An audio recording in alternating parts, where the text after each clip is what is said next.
Alright, so the latest Mazda issue I got going on is my cooling fan, which is right down in here, is doing some erratic things speed-wise, where the motor could be perfectly cold. It started up and almost instantly it's going up to high speeds, and then it'll run like that and pulsate, and you can kind of hear it picking up right now. I just started the car. It was a pretty cool engine, and already you can hear it picking up speed. And it just keeps getting faster and faster. And doesn't seem to be any performance issues, but what I'll notice is that the coolant temperature sensor, which I believe this car only has one, it's actually on the head. It's the head temperature sensor. You know, it runs dead middle all the time, so I'm not, you can tell, I mean, nothing's overheating, but the fan thinks it is. So I don't think it's a coolant temperature sensor issue. I know that previous generations of Mazdas had issues with the fan control module, which is somewhere under here. And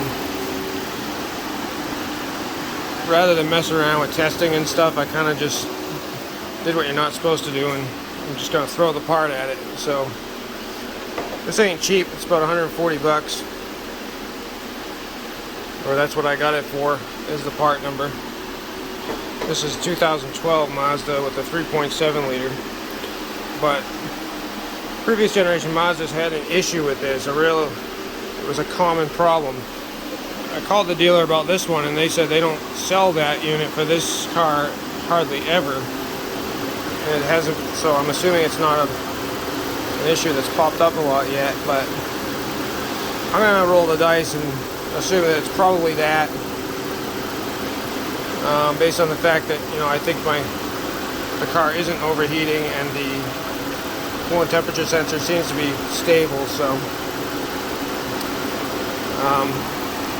we're gonna throw that part in there and see if that fixes the issue, and if so, I'd say this generation Mazda's probably got the same problem that all the older ones did, and it just hasn't come up a lot lately for people. But got about 145,000 miles on it so far, and you know, this has just started to come up, so we're gonna slap that in there and see what happens.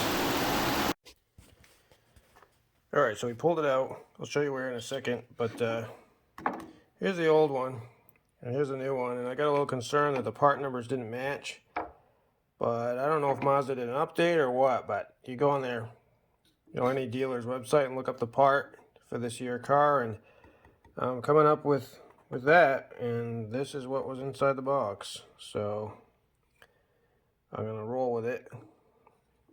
So here's the old one. It's got 3 plugs on it, and basically I had to remove the air box and the I don't know, the intake tube. You know, three screws, take the air filter out. Pretty easy.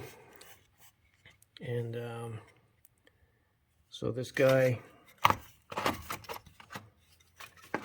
was mounted like so, right here, just a couple of 10mm bolts, and plugs, and that's it. So I'm assuming it gets pretty hot in there, so maybe this thing is all cooked inside. I'm gonna actually crack it open later if this fix works and see what's going on inside. I'm assuming it's all potted with epoxy or something, but we'll check it out. So we'll slap the new one in, fire it up, and I should be able to tell pretty quickly if this fixed the issue. One thing I noticed when I went to plug in this big plug is I couldn't quite get this to push on to where this tab here would click onto this tab right here. And what I found was that when I had unmated this from the old one, there was so much sand built up in here that Come on, it won't focus. This sand, it's kind of hard to see here. Come on. There you go. The sand actually fell down and was sitting in this groove around the outside of the white plastic piece, and you know the black plastic here was butting into that sand and holding this plug from completely snapping in. So you need to take this, pick out that sand and shake it out to make sure that this will, you know, slide right on here, because you want to get that to snap, or you might run into issues where that falls off. So I gotta work it a little more, but get that so that I can plug it on completely and get that to snap and lock in place. So make sure you check on that, make sure every one of these snaps into place. Alright, so it's been running for about 4 or 5 minutes now. Fired it up, and the fan seems to be not running up in the high speeds, not doing anything crazy.